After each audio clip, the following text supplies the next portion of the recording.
Itong malapit sa pagtatapos ng sulat ni Pablo upang makita natin kung ano para kay Pablo ang mga mahalagang dapat nating mapulot at maging tugon tungkol sa ebanghelyo na kanyang ipinapangaral. Papakinggan natin ang salita ng Diyos na sinulat ni Pablo. Babasahin natin, ang pag-aaralan natin ngayon ay mula sa chapter 6, simula verse 6 hanggang verse 10. Galatians chapter 6, verses 6 to 10. Babasahin ko po mula sa English Standard Version. Pakinggan natin ang salita ng Diyos. Let the one who is taught the word share all good things with the one who teaches. Do not be deceived. God is not mocked. For whatever one sows, that will he also reap. For the one who sows to his own flesh will from the flesh reap corruption. But the one who sows to the Spirit will from the Spirit reap eternal life. And let us not grow weary of doing good, for in due season we will reap, if we do not give up. So then, as we have opportunity, let us do good to everyone, and especially to those who are of the household of faith. Ito po ang salita ng Diyos. Tayo po ay sandaling manalangin. Ama naming Diyos, kami nga bilang mga tagapagtanggap ng kaligtasan sa iyong biyaya sa pamamagitan ni Kristo, sa aming pananampalataya, kami nga ay naghahangad na mula ngayon ay mamuhay na nangaayon sa iyong kalooban, na mamuhay ng angkop sa kaligtasan na aming natanggap. Kaya nga sa hapong ito, umaasa kami na sa pamamagitan ng inyong salita, hinihiling namin na ituro nyo sa amin kung ano ang nais nyong aming gawin, aming maging tugon sa katotohanan ng Ebanghelyo, at maituro nyo nga sa amin kung paano dapat mamuhay bilang mga mananampalataya habang nandito pa kami sa sanlibutan. Tulungan nyo kami sa oras na ito na kami makikinig ng inyong salita, nawa nga ang banal na Espiritu ang magbukas ng aming mga puso upang ang katotohanan na nais mong maihatid sa amin ay tunay na maitanim sa aming mga puso at magbunga ng pag-ibig sa iyo at sa aming kapwa. Ito po aming dalangin sa pangalan ni Jesus. Amen. Okay na po. Siguro marami sa atin ang nakasubok na magpapayat. Ang isa sa mga nakaka-frustrate dito ay na kapag meron tayong sinubukang gawin, ay hindi agad-agad lumalabas ang resulta. So, kahit minsan ay matagal ka nang nagda-diet or nag-exercise, nawawalan tayo ng pag-asa dahil parang hindi naman gumagana itong sistema na ating sinunod, hindi naman nagbubunga dun sa ipinangakong bunga sa akin. At ang nangyayari dito ay nawawalan tayo ng pag-asa at nagkakaroon tayo ng pagdududa kung tama ba itong mga sinasabi nila na pamamaraan, paano pumayat, totoo ba na may ganitong bunga na dito sa paghihirap na kailangan kong daanan. At minsan, dahil nga din ganito ang karanasan ng mga mananampalataya, ang bunga ng kanilang pananampalataya ay hindi pa nila nakakamit. Ang mga ipinangako sa kanila ay wala pang buong kaganapan, ay nagkakaroon ng pagdududa ang mga Kristiyano na totoo ba yung sinampalatayanan ko? Totoo ba na kung manatili ako dito, meron talaga akong matatanggap at yung mga ipinangako sa akin ay dadating pa nga. Ganito ang nangyari sa manunulat ng awit sa Psalm 73. Ang nangyari ay isa siyang nagpakamakadiyos, naniwala siya sa mga kautusan ng Diyos at siya ay nagsikap na mamuhay ng naaayon sa kalooban ng Diyos. Pero nung mapatingin-tingin siya sa paligid, nakakita siya ng mga pagano, nakakita siya ng mga masasamang tao na sumasagana. Ang description pa niya, bakit sila ang tataba? Okay, so bakit hindi sila nangangayayat? Bakit hindi sila naghihirap? Hindi ba dapat kaming mga makadiyos ang mas sumasagana? Bakit kami ngayon ang mas nagpipighati at bakit ganito ang nangyayari sa mundo na parang hindi totoo ngayon yung aming pinaniniwalaan na ito ang pinagpalang buhay. Ito ay ang karanasan din ng mga mananampalataya at nangyari din sa mga taga-Galasya. Sa mga taga-Galasya, sila ay unang sumampalataya doon sa Ebanghelyo na ipinangaral ni Pablo sa kanila na kung ikaw ay sumampalataya, buong-buo na ang iyong kaligtasan. Buong-buo nang sigurado na nasa iyo na ang walang hanggang buhay. Hindi na iyon maaalis sa iyo. Pero dahil nga pagkatapos mong sumampalataya ay mananatili ka pa sa mundo, makakaranas ka pa ng kasalanan, ay may nakapasok na paglilinlang sa kanila na sinabi, o kita nyo, hindi pa tapos. Hindi totoo na sumampalataya ka lang, ligtas ka na. Kailangan mo itong dagdagan, kailangan mo itong dagdagan ng iyong laman, hindi lang sa Espiritu. So, sinabi ni Pablo sa kanila sa Galatians chapter 3 na kayong nagsimula sa Espiritu, ngayon ba'y gusto nyo itong maging ganap sa pamamagitan ng laman? Are you trying to perfect yourself by the flesh, having begun by the Spirit? At ito ay para kay Pablo isang malaking contradiction. At ang nangyari nga na sa Psalm 73, ang kanyang turning point nung maunawaan niya na naloloko lang ako nung nakikita ko sa mundo, ay nung sinabi niya, I went into the sanctuary of God, then I perceived their end. Nakita niya na kahit na ngayon, sumasagana pa nga ang mga hindi makadiyos, ang mga hindi nabubuhay ng naayon sa kautusan ng Diyos, ay meron silang katapusan. Kung alam niyo yung sermon ni Jonathan Edwards na sikat, Sinners in the Hands of an Angry God, ito ay based sa Deuteronomy chapter 32 verse 35 at ang kanyang verse doon ay na pinapakitang meron man kang makitang mga ipokrito, mga taong namumuhay ng parang sumasagana kahit hindi sila makadiyos. At yung sabi sa Deuteronomy 32:35, their foot shall slide in due time. Na may dadating ang panahon, sila rin ay madudulas. Sila ay kahaharap sa bunga ng kanilang mga ginagawa ngayon. They will reap what they sow. At ito yung gustong ituro ngayon ni Pablo dito sa pagtatapos ng kanyang sulat sa mga taga-Galasya, dahil nung sumampalataya nga ang mga taga-Galasya ay parang hindi naganap yung kanilang sinampalatayanan. Sumampalataya sila na may kapatawaran ng kasalanan, sumampalataya sila na buong-buo na ang pag-ibig ng Diyos, hindi na ito magmamaliw, hindi na ito mawawala, pero nakaranas pa din sila ng paghihirap sa mundo, nakaranas pa din sila ng kasalanan, kaya dahil hindi nila ngayon nakikita yung ending, na nabulag sila doon sa nakikita nila sa ngayon, na yung mga hindi mananampalataya, itong mga Hudyo, mukhang mas makadiyos sila kaysa sa amin. Itong mga nag-Judaizer na nagsasabi sa amin ngayon na kailangan naming sumunod sa batas ni Moises, na kailangan naming magpatuli, ito sila ang mukhang mas makadiyos at mukhang kami nga ang mali. So nalinlang sila dahil hindi nila ngayon makita kung ano yung katapusan. At dito ay binibigyan sila ng tugon ni Pablo. Ang sabi sa kanila, tulad nung yung sa Psalm 73, natutunan niya, he perceived the end of those who do not trust in God.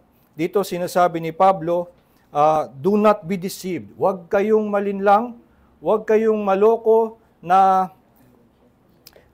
itong mga naghahasik sa laman, itong mga umaasa sa kanilang sariling gawa, ay maaaring magkamit ng buhay na walang hanggan. Yun yung nangyayari sa kanila na dahil nga dumating itong mga Judaizer, napapaniwala sila ngayon na ito ang tunay na daan. Sabi, huwag kayong magpalinlang, God cannot be mocked. Yun yung sagot dito sa kanilang alalahanin. Bakit? Kung ang pananampalataya ang daan para sa kaligtasan, bakit parang mas maayos ang buhay nitong mga Hudyo? Bakit parang mas banal sila, mas nirespeto sila? Kami ngayon sa aming pananampalataya ay tinutuligsa, mukha kaming mga makasalanan kasi hindi kami naniniwala na kailangan pa namin gampanan yung mga seremonya, ay ngayon nga ay pinapaalala sa kanila muli ni Pablo yung katotohanan na God cannot be mocked. Hindi maloloko ang Diyos. Hindi siya maiisahan.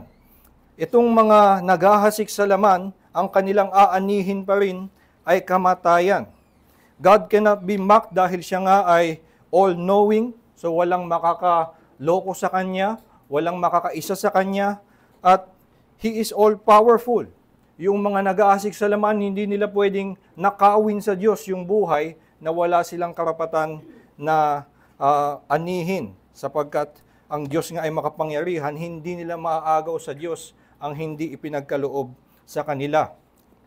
So dahil God cannot be mocked, may sinasabi ni Pablo sa atin na hindi tayo dapat na magpalinlang. Hindi tayo dapat malito sa kung anong nakikita natin sa kasalukuyan na kalagayan ng mga tao.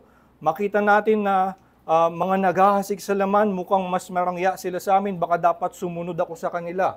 Itong mga nagsasabing naghahasik sila sa espiritu, mukhang hindi buo ang kanilang kaligtasan, mukhang may kulang sa kanila, mukhang tama yung mga naghahasik sa laman. Baka dapat dito ako sumama. So pinapaalala ngayon ni Pablo at tinatama niya ang ating pag-unawa at nagbigay siya ng babala kung ano ang dalawang maaaring paraan na tayo ay malinlang. At ang una ay maaari tayong malinlang na ang mga naghahasik sa laman ay makakatakas sa kamatayan. Maaari tayong malinlang na ang mga naghahasik sa laman ay makakatakas sa kamatayan. Ito ang sinasabi niya sa verse 7. Do not be deceived, God is not mocked. For whatever one sows, that will he also reap. At pagdating sa verse 8, the one who sows to his own flesh will from the flesh reap corruption. So dito nililinaw ni Pablo na ang aanihin ng mga naghahasik sa laman ay pagkasira, pagkabulok, at ito ay tumutukoy sa walang hanggang kamatayan. The one who sows to his own flesh will from the flesh reap corruption. Maaari tayong malinlang dito dahil minsan sa ating pagtingin, itong mga naghahasik sa laman ang mukhang mas sumasagana. Ano itong tinutukoy ni Pablo na sowing to the flesh? Ngayon, ang isang karaniwang pag-unawa dito, ang sowing to the flesh ay ang paggawa ng mga masasamang bagay. Ito ay nagmumula sa Galatians chapter 5, ito ang kanilang basihan. Sabi kasi na the works of the flesh are itong mga listahan ng mga kasalanan. So, ang tingin nila, pag sinabi ngayon ni Pablo, that the one who sows to the flesh will from the flesh reap corruption, ang tinutukoy ay yung mga gumagawa nitong binanggit na mga gawa sa laman. Ngayon, totoo na kung ito ang iyong gawain, kung ito ang iyong pamumuhay, yung works of the flesh, ikaw nga ay naghahasik sa laman. Pero ito ay kulang. Hindi yaan ang buong tinutukoy ni Pablo. Ang mas tinutukoy ni Pablo dyan, naghahasik sa laman ay hindi lang yung mga masasama ang ginagawa, kundi yung mga hindi umaasa sa Espiritu. Yung mga ang kanilang pag-asa ay nasa sa kanilang sariling laman. Ito nga ay nagmula, kailangan nating tingnan yung konteksto, na mula ito sa Galatians chapter 3. Yun yung pinag-iba ni Pablo kung ano ang itsura ng umaasa ka sa Espiritu at umaasa ka sa laman. Na yung kanilang panimula, they began by the Spirit. Yung panimula nila na sila'y sumampalataya kay Kristo lamang at hindi sa kanilang sariling gawa, yun ay they began by the Spirit. At sinabi ni Pablo doon na in-imply niya na even our continuous supply of the Spirit is not attained by works of the law, but by hearing with faith. So maging yung unang pagsimula natin ay natatanggap lang natin ng Espiritu sa pamamagitan ng pananampalataya at yung pagpapatuloy natin sa Espiritu ay pamamagitan pa rin ng pananampalataya and not by works of the law. At yung sa kanyang paghahambing sa Galatians 3, yung living by works of the law, yun yung seeking to be perfected by the flesh. So ito yung tinutukoy niya at makikita natin kung unawain natin yung lengguwahe ng sowing, na maghahasik ay ang makikita natin na ang pinag-iba ni Pablo ay hindi kung ano ang iyong ihinahasik, kundi kung saan ka maghahasik. So, yung isa ay you will sow to the flesh, and yung isa, they sow to the spirit. So, ang mangyari ay, ang pinag-iiba niya, mayroong iisang tao na naghahangad siya ng bunga. Naghahangad siya ng buhay. Yun naman ang hinahanap ng kahit sinong tao. At ang mangyayari, maghahasik yung iba sa laman na naniniwalang sa laman sila makakaani ng buhay. Naniniwala sila na kung dito sila maghasik, ang tutubo dito ay buhay. At yung sinasabi ngayon ni Pablo na hindi. Kung diyan ka sa laman maghasik, diyan ka din mag-aani sa laman at ang aanihin mo ay kamatayan. So, dito ang sinasabi ni Pablo ay ang hindi lamang ang paggawa ng masasamang bagay, kundi ang pag-asa sa laman para ikaw ay maging ariing ganap ng Diyos.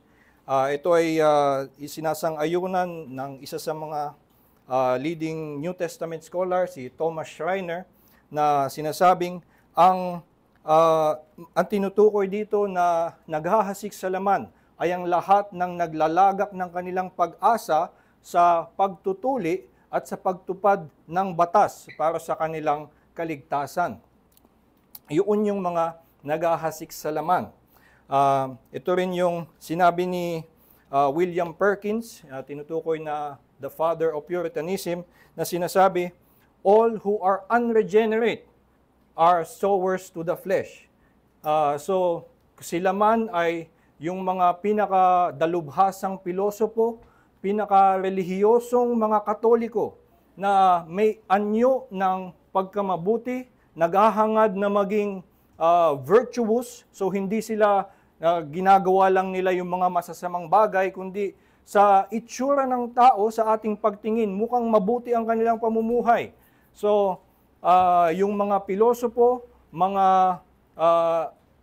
mga deboto ng ibang relihiyon, pati mga Katoliko na may supposedly parehong Biblia, merong anyo ng penitence, pagsisisi, may kagustuhan na maligtas ni Kristo. So ito ay mga Katoliko, pero sila din ay mga naghahasik sa laman sapagkat hindi sila sumampalataya kay Kristo, kundi inaangkin pa rin nila na sa pamamagitan ng kanilang paggawa ng kanilang laman, ito ay magbubunga ng buhay. So yun ang mga tinutukoy dito na naghahasik sa laman, sila ay mga umaasang maligtas sa pamamagitan ng kanilang sariling gawa, sa pamamagitan ng kanilang sariling kabutihan.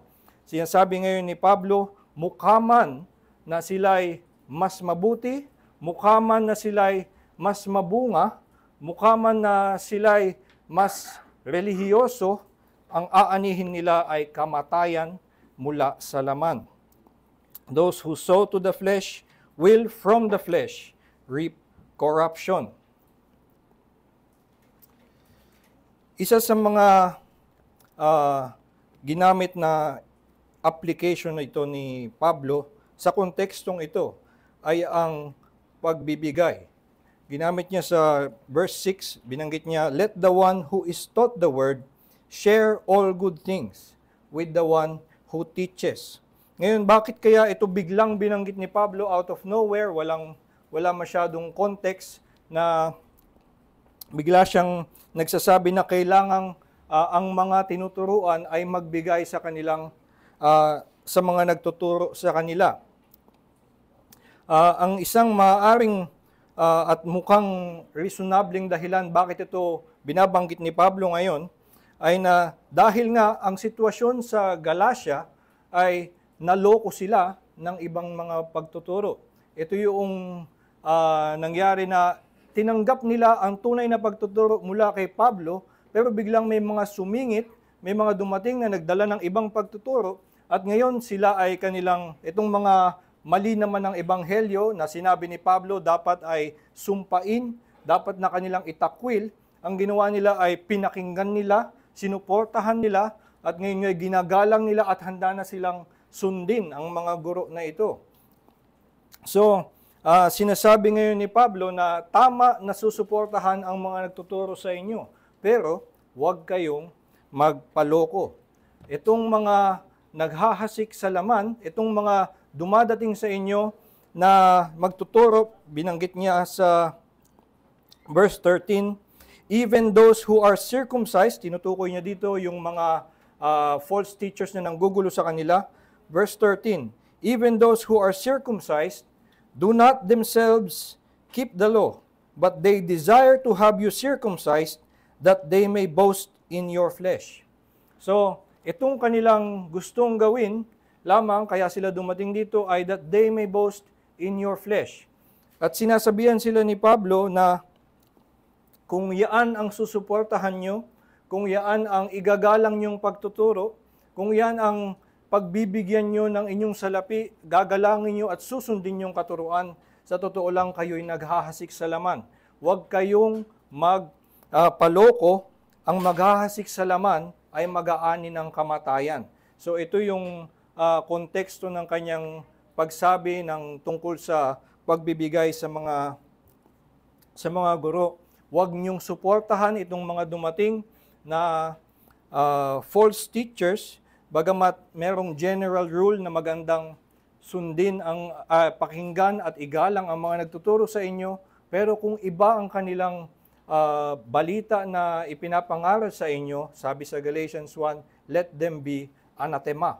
So, ito ay isang paggalit sa mga taga-Galatia na ibinibigay yung paggalang, yung pagsunod dito sa mga false teachers na tama sanang ibigay nila sa mga nagdadala ng tunay na ebanghelyo. So ito ang babala ni Pablo at paalala sa atin, pagtatama ng ating pag-iisip na huwag tayong magpaloko na yung mga mukhang relihiyoso, mukhang mas mabuti, kung wala silang pananampalataya kay Kristo, ay sila yung mga naghahasik sa laman na mag-aani lamang ng kamatayan. Marami akong mga nakikilala na isa ito sa mga nagdudulot ng kanilang pagdududa sa kanilang sariling pananampalataya. Mga Kristiyano, mga mananampalataya, pero kapag nakakakilala sila ng mga tao mula sa ibang relihiyon, makita ng Buddhist na napakabait, nagsasacrifice, at parang matulungin sa kanyang kapwa, napaka-gentle at hindi siya magagalitin.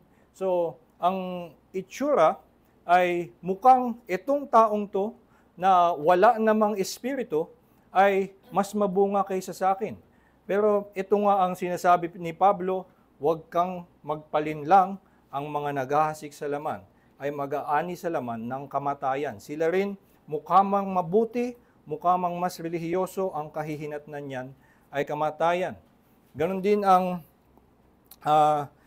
minsan kaya nagiging attractive to Christians ang Catholicism, yung nagsasabi na kung titignan mo, lagi nating sinasabi na mali ang turo ng mga Katoliko, pero makakakita ka ng mga Katoliko na mas mabuti pa kaysa sa iyo, mas masipag sa kanilang mga gawain, mas mahilig sa prayers, mas mahaba ang kanilang mga panalangin, mas seryoso sa kanilang relihiyon kaysa sa iyo. Sasabihin ko ba talaga na ako ang may kaligtasan, siya wala?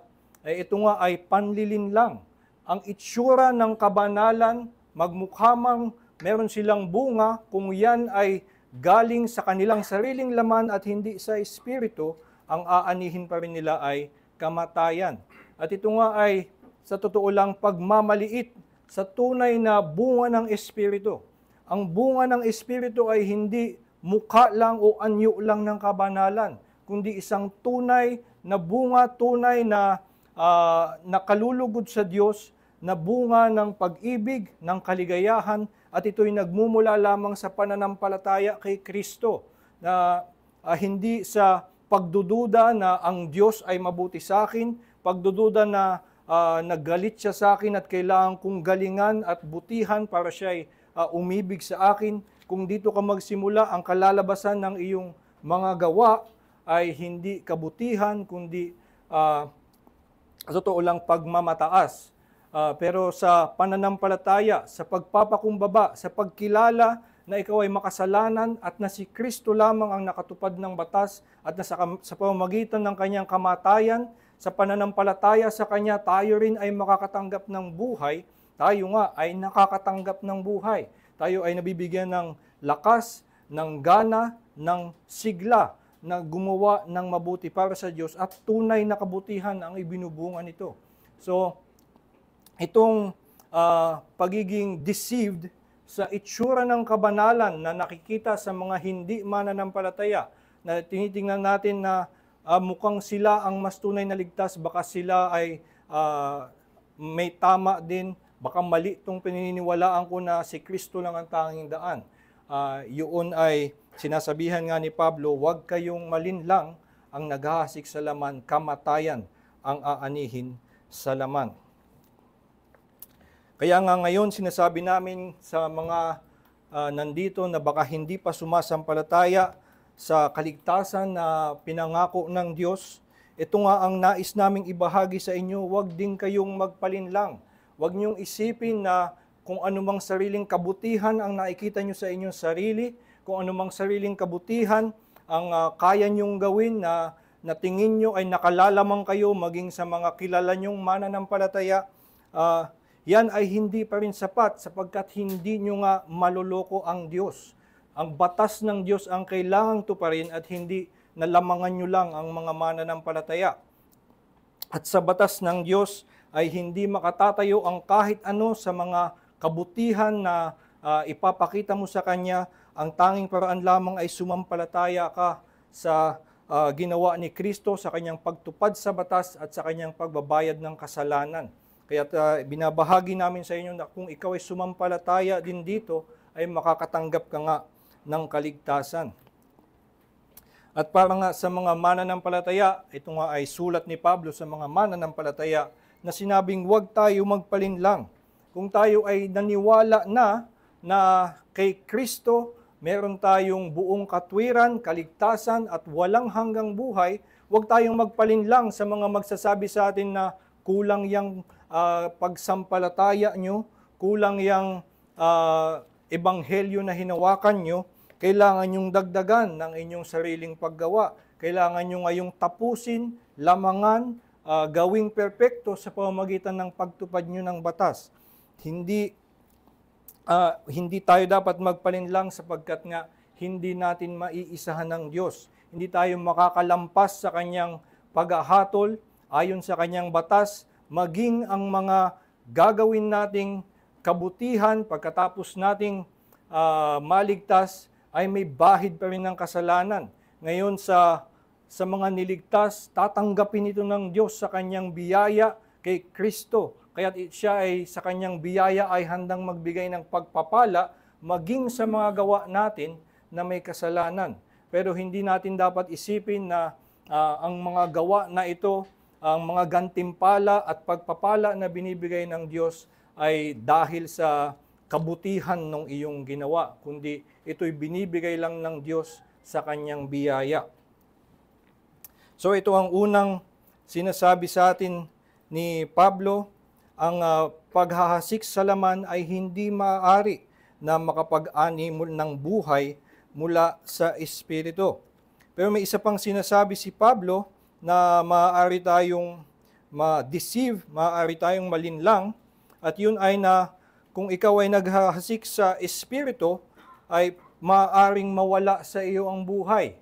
Maaaring hindi mo makamtan ng buhay kahit na naghasik ka sa Espiritu. At ito ang panlilinlang na makakapag-alis sa atin na bigla tayong ang kalalabasan ay aasa tayo sa laman kasi nga tingin natin kulang ang ating pagsampalataya sa Espiritu at mapapatunayan ito na hindi pala tayo talaga sa Espiritu umaasa kundi sa ating laman. Ito nga sinabi ni Pablo sa verse 8 pagkatapos niya sabihin na the one who sows to his own flesh will from the flesh reap corruption. Sinabi din niya, the one who sows to the Spirit will from the Spirit reap eternal life. So, So, nililinaw nga niya na yung mga nag-aasik sa laman, walang ibang patutunguhan kundi kamatayan. Pero nililinaw din niya dito na yung mga naghasik sa Espiritu ay aani ng buhay sa Espiritu. At ang nangyayari, maging yung mga mananampalataya na naghasik sa Espiritu, at yun nga yung nangyari sa mga taga-Galatia, they began by the Spirit, but they were deceived to perfect themselves by the flesh. So, ito yung sinasabi ngayon ni Pablo, huwag kayong malinlang na kulang pa yung inyong paghasik sa Espiritu. Kung sa Espiritu ka naghasik, aani ka ng buhay mula sa Espiritu. So ito nga yung ibig sabihin ng sowing to the Spirit. Again, yung isang common naman parallel dun sa kaninang pag-unawa sa sowing to the flesh as doing bad things. Minsan iniisip na yung ibig sabihin ng sowing to the Spirit ay naggumawa naman ng mabuti dahil yun yung bunga. Well, pag-ibahin nga natin yung bearing fruit by the Spirit or the fruit of the Spirit saka yung sowing in the Spirit. No, yung sowing, yun yung aasa ka kung aling lupa yung magbubunga. No, so, yung iba, umaasa sila na pag naghasik sila sa laman, may bunga silang makukuha na bunga ng Espiritu, buhay at mga virtues. Pero yun nga, ang paghasik sa laman, kamatayan ng kahihinatnan. Pero sinasabi nga sa atin na itong paghahasik ay yung pagkita na yung lupa, yung Espiritu, dito ka dapat maglagay ng binhi. Dito ka dapat umasa na dito may lalabas na bunga, dito ka makakakuha ng buhay. At muli, kung babalik tayo sa Galatians 3, kung saan unang pinag-iba ni Pablo ang by the flesh and by the Spirit, ano ang ibig sabihin ng sowing to the Spirit? Yun ay ang pag-asa sa pangako ng Diyos kay Kristo Jesus.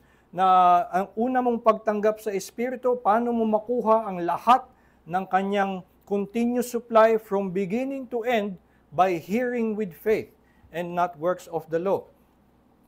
So, ito nga ang sa merong commentary si Spurgeon dito sa Galatians chapter 6 at ito yung tipo ng commentary na parang naglagay lang siya ng notes. No, to. So, pagdating dun sa Galatians 6:8, sabi niya, so to the Spirit, that is by faith. Yun. Ganun po kasimple ang tinutukoy dito. Sowing to the Spirit is to have faith in God through Jesus Christ. At ito ay ang ilagak mo ang iyong pag-asa na sa Espiritu mo makukuha ang buhay, hindi sa laman. So ang tinutukoy dito ni Pablo ang mga naghahasik sa Espiritu, lahat ng mananampalataya. Kung ikaw ay sumampalataya sa pangako ng Diyos na sa pamamagitan ni Jesucristo, ay makamit ka ng buhay na walang hanggan, kapatawaran sa lahat ng iyong kasalanan, at na paglilinis ng lahat ng iyong kasalanan sa iyong buong buhay, at na magiging ganap ka ng pangwalang hanggan. Ito ay sa pamamagitan ng Espiritu lamang. Kung ikaw ay sumampalataya doon, sinasabi ni Pablo, tiyak na ikaw ay aani ng buhay from the Spirit. At hindi ka na dapat malinlang na kulang pa yung paghahasik mo sa Espiritu. So, kung i-extend natin yung analogy kung anong nangyari sa mga taga-Galatia, para bang noong una ay nakita nila yung katotohanan, dito nga ako sa Espiritu maghahasik. Kasi nga yung paghahasik sa laman ay walang patutunguhan. Ang patutunguhan yan kamatayan. So naghasik sila doon. Pero dahil hindi pa panahon ng ani, biglang may mga dumating, o kita nyo, wala pa kayong inaani. So baka dapat maghasik din kayo dito sa laman. So na-deceive sila na, o dito kayong maghasik kasi kulang yung ginawa nyo dyan. So naghasik sila ngayon sa laman at sinasabi sa kanila ni Pablo, huwag kayong magpalinlang. Kung naghasik kayo sa Espiritu, doon kayo aani ng buhay. At kung maghasik kayo sa laman, ang ginagawa, ang lalabas, hindi tunay yung kanilang paghahasik sa Espiritu at sila actually ay umaasa sa laman. Kasi hindi sila talaga sumampalataya na kumpleto na yung buhay na makakamit nila sa Espiritu. So, huwag tayo magpalinlang na kulang pa yung tatanggapin natin sa Espiritu, kulang pa yung makukuha natin sa pananampalataya. Sowing to the Spirit, we will reap eternal life. Isa sa mga senyales ng pagdududa or ng pagka-deceive na yung paghahasik sa Espiritu ay kulang, ay yung binanggit ni Pablo dito, na kapag tayo ay nanlupaypay sa paggawa ng mabuti. Ngayon, ito ang magiging buhay ng mananampalataya pagkatapos niyang sumampalataya sa Ebanghelyo. Ang kanyang magiging buhay ay isang paglakad ng pagsunod sa mga kautusan ng Diyos. At maaaring mangyari na siya'y manghina sa paggawa ng mabuti sapagkat ang kahaharapin niya minsan kukutyain siya ng kanyang mga kamag-anak sa kanyang ginagawa, sa mga pinaniniwalaan niyang kailangan niyang gawin. Kukutyain siya ng mga kaibigan niya na killjoy siya, ayaw niya sumama sa kanilang mga party o kung anumang mga gawain nila na hindi angkop para sa Kristiyano, ay siya'y kikilalanin bilang iba sa inyo. So parang itong mga mananampalataya ay kumakaharap ng paghihirap dahil sa kanilang sinampalataya ng Ebanghelyo. Pero dahil nga doon ay nagkakaroon sila ng panghihina kasi mukhang hindi naman sila umaani. Hindi nila nakukuha yung kaligayahan, hindi nila nakukuha yung karangyaan ng buhay na kanilang sinampalatayanan. So, ang nangyayari, they grow weary of doing good. Kasi nga hindi nakukuha yung bunga, hindi agarang nakukuha yung bunga. Pero sinabi ni Pablo dito sa verse 9, dahil nga tiyak ang ating pag-ani kung ikaw ay naghasik sa Espiritu sa pamamagitan ng pananampalataya, sabi niya, let us not grow weary of doing good, for in due season we will reap.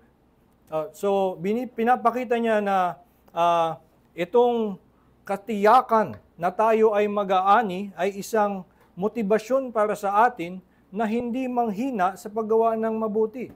Bagamat habang gumagawa tayo ng mabuti, isang simpleng paraan ay, halimbawa, ang pagsunod natin sa kautusan ng Diyos na ang to keep the Sabbath holy. Tapos, ang mangyayari ay nauunahan tayo ng mga katrabaho natin kasi wala silang Sabbath commitments, or nauunahan tayo ng mga kaklase natin kasi sila ang may panahon na gumawa ng pag-aaral, ng mga homework, tapos tayo kailangan nating magstay dito at iba ang pagtuunan natin ng pansin. Pero sinasabi nga sa atin, dahil tiyak ang ating pag-aani, tiyak na sa ating pananampalataya, meron tayong aanihin na buhay na walang hanggan, hindi natin kailangang panghinaan ng loob sa ating paggawa ng mabuti. Ganon din sa ating pakikitungo sa ating mga kapwa. Minsan kahit na ibinibigay natin ang ating pag-ibig sa kanila, pag-unawa sa kanila, ang pasyensya sa kanila, ay hindi naman ito sinusuklian. At dahil nga ganito ang naranasan natin, ay maaari nga tayong mapanghinaan ng loob. Pero sinasabi ni Pablo, dahil tiyak na ikaw ay aani, kahit hindi ka suklian ng mga yan, sigurado ka naman sa matatanggap mo sa katapusan. Sigurado ka sa aanihin mo, so do not grow weary of doing good. Ngayon, meron akong komplikadong ipapaliwanag. Ito ay yung susunod na phrase. Sinabi, let us not grow weary of doing good, for in due season we will reap if we do not give up. Ngayon, so biglang may kondisyon kung kailan tayo aani. Sabi, if we do not give up. Actually, merong dalawang salin nito na magkaiba. Sa lahat ng English version ngayon, ganito ang salin. Isang kondisyon para ikaw ay umani. So parang ang sinasabi ay, if we do not give up. Aani ka lang kung hindi ka sumuko. Ngayon, okay lang sa akin ang translation na ito. At so, ang gagawin ko na lang ay ipapakita ko na parehong acceptable, na hindi sisira sa ating theological understanding, alinman ng translation, pero gusto kong ipakita lang kung ano ang mga kailangan nating maunawaan tungkol sa katuroang ito. For 1500 years, hanggang kay Martin Luther, sa kanyang translation, ang translation nito ay iba. Kasi sa Greek ay may dalawang word lamang.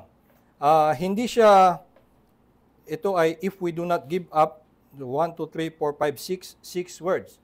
No? So, sa Greek ay dalawa lang. 2 words lang na noong una ang translation ay not fainting. So, ang dating ay, let us not grow weary of doing good, for in due season we will reap, not fainting. At ang intindi ni na hanggang kay Martin Luther, so sina Jerome, anong sa Latin Vulgate, si Chrysostom, yung iba pang mga salin, pati si Tyndale, na nauna sa King James Version, ang kanilang pagkaunawa dito ay na ang sinasabi ni Pablo, hindi tayo dapat mapagod sa paggawa ng mabuti sapagkat tayo ay aani ng hindi tumitigil. So, medyo iba, hindi ba? Pero yun ang unang pag-unawa sa talatang ito hanggang sa panahon ni Martin Luther. At simula nung King James Version, hindi ko pa natitrace kung bakit nagkaroon sila ng ibang interpretation. Simula nung King James Version ay na-prefer na yung ganito, na ang pag-unawa dun sa 2 words na yon na not fainting ay unless you faint. So, parang sinasabi na you will reap, yung una ay ikaw ay aani ng walang patid. So, kaya hindi ka dapat mapagod kasi walang patid kang pag-aani. Sa akin may sense yung interpretation na yun. Tingin ko actually yun ang tamang pagsalin. Pero ito ding isang posibilidad na sinasabing unless ikaw ay sumuko, ay parang sinasabi lang na kung talikuran mo yung pananampalataya.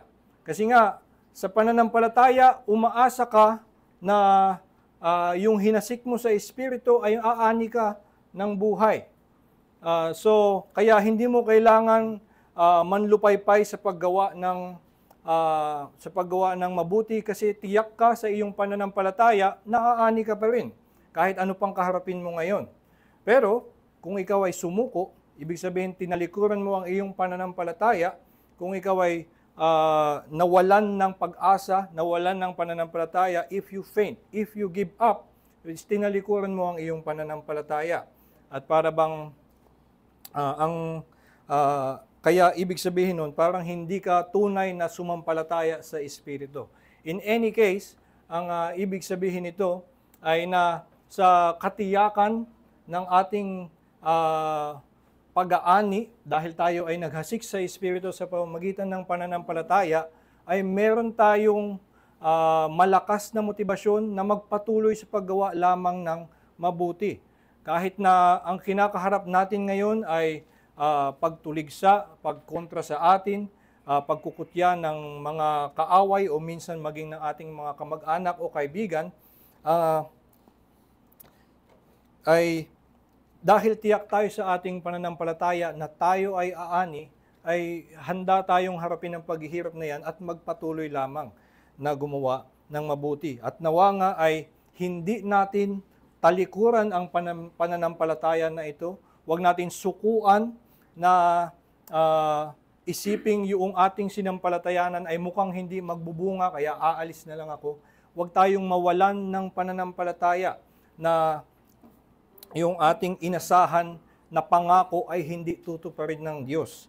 God is not mocked, hindi siya maluloko, hindi siya maiisahan, lalo na ng mga naghahasik sa laman, hindi nila mananakaw sa atin ang ang ipinangako sa atin na buhay. So, ang pinaka tinuturo sa atin dito ay na tayo ay maghasik nga sa Espiritu, maniwala na sa ating paghasik sa Espiritu ay meron tayong tiyak na pag-aani ng buhay na walang hanggan. At ito ay may ibibigay sa atin na gana, lakas na sumunod ng walang patid sa kanyang mga kautusan. Ito yung application na ibinibigay sa atin sa verse 10.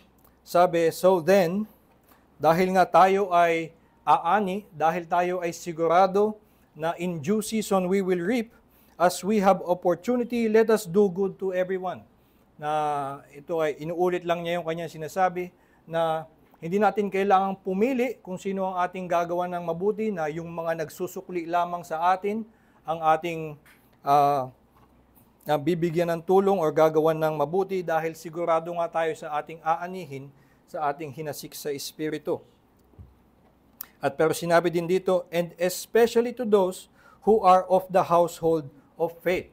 At ito yung na meron talaga tayong ibibigay na espesyal na pagtingin doon sa mga kapatid natin sa pananampalataya. Sila yung mga kasama natin na naghasik din sa Espiritu, na kasama natin na aani din, at sila yung mga tutulungan natin na kung sila ay caught in transgression, ay itatama natin as one who is spiritual. So sila yung bibigyan natin ng special na pansin, gagawan natin ng mabuti, tutulungan natin, dahil nga siguro hindi dahil sa itong mga mananampalataya ay sila yung marunong magbalik ng pag-ibig, or na sila yung marunong na gumanti ng kabutihan pag ginawan mo ng mabuti, kahit na hindi nila kayang gawin yun. At yun nga yung tinutukoy dito, na gagawan natin ng mabuti maging yung mga mahihirap na kasama natin sa household of faith, kahit hindi nila kayang magbalik ng kabutihan sa atin, ay tiyak naman tayo sa ating aanihin mula sa Diyos. Kaya hindi tayo kailangang manlupaypay sa ating paggawa ng mabuti sa lahat, and especially to the household of faith. So ito ang aral na tinuturo sa atin. Nawa nga ay makita natin, wala tayong ibang maaasahan. Hindi tayo makakaasa sa laman, at may itsura man na ito'y nagbubunga ng kabutihan o ng pagkarelihiyoso, ang kahihinat na nito ay kamatayan. Naway makita natin na ang pwede nang nating asahan na mapag-anihan ng buhay ay ang Espiritu. Kung tayo sumampalataya sa pangako ng Diyos sa pamamagitan ni Kristo, ito lang ang tanging paraan na tayo ay maligtas at makatanggap ng buhay. Ito ang pinapahayag doon sa awit na on Christ, the solid rock I stand. Though medyo nag-iba yung analogy, hindi dalawang soil na iyong pagtataniman, kundi dalawang klase ng lupa na iyong tatayuan. At dito ay pareho yung application na yung isang klase ng lupa, pag doon ka tumayo, lulubog ka. At pero dapat tumayo ka doon kay Kristo na siyang solid rock. At yung isang linya doon sabi, I dare not trust the sweetest frame, but wholly lean on Jesus' name. At yung salin ni Pastor Romy na dito ay dahil para mas maganda yung hindi niya na literal na isinalin, ang kanyang sinabi ay hindi nagtitiwala sa laman, si Kristo lang ang sandigan. So itong pagtayo doon sa sinking sand, kasi nga lahat ng iba, all other ground is sinking sand, yun ay katulad nung paghahasik sa laman, na iniisip mong yung lupa na yun ay magbubunga para sa iyo ng buhay. Pero ang lupa na yan ay hindi magbubunga ng buhay, yan ay magdadala lamang sa iyo ng kamatayan. Kaya si Kristo lang ang ating sandigan, siya lang ang ating sasampalatayanan, and by faith in the promise of God through Jesus Christ, yun yung paraan that we sow to the Spirit and ensure that we reap eternal life. Tayo po ay manalangin.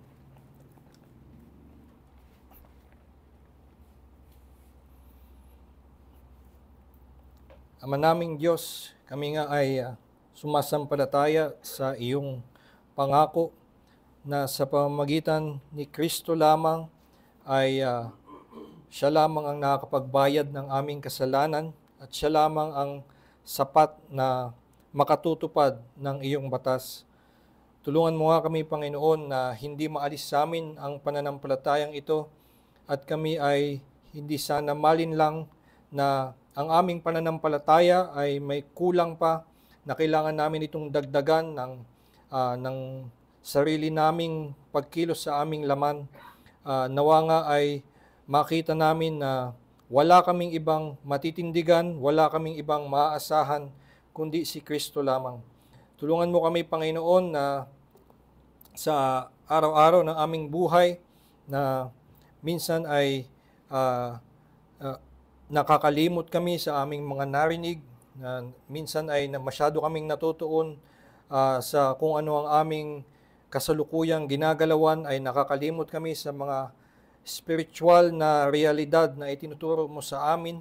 Tulungan mo kami, Panginoon, na sa mga ganong panahon ay hindi kami malinlang na kung ano ang nakikita naming ibinubunga ng pamumuhay ng mga hindi sumasampalataya sa inyo, na isipin namin yun ay mabuti rin para sa amin, na yun ay dapat naming tularan, na ang kanilang pananampalataya, ang kanilang buhay ang dapat naming sundin. Kundi pagtibayin mo nga aming pananampalataya na sa iyo lamang, sa pamamagitan ng Espiritu lamang, kami makakamit ng tunay na kabanalan, ng tunay na bunga ng pag-ibig, at na dito lamang ang pag-asa namin na makakamit ng buhay na walang hanggan. At nawa nga ang aming katiyakang ito ay hindi magdulot sa amin ng pagwawalang bahala ngayon sa pagsunod sa iyo, sa paggawa ng mabuti, kundi ang katotohanan na ang katiyakang ito ang magbigay sa amin ng kagalakan, ng kalakasan, na bagamat hindi kami umaani habang nandito pa sa lupa, ay hindi kami mapagod na gumawa ng mabuti sa aming kapwa at sundin ang mga alituntunin mo, sapagkat meron kaming katiyakan na maghirap man kami dito ay tiyak ang aming mamanahing kaligtasan, tiyak ang aming buhay na walang hanggan, na makakapiling ka namin at makakasama ka namin ng mukhaan, at maranasan namin ang tunay na kaligayahan.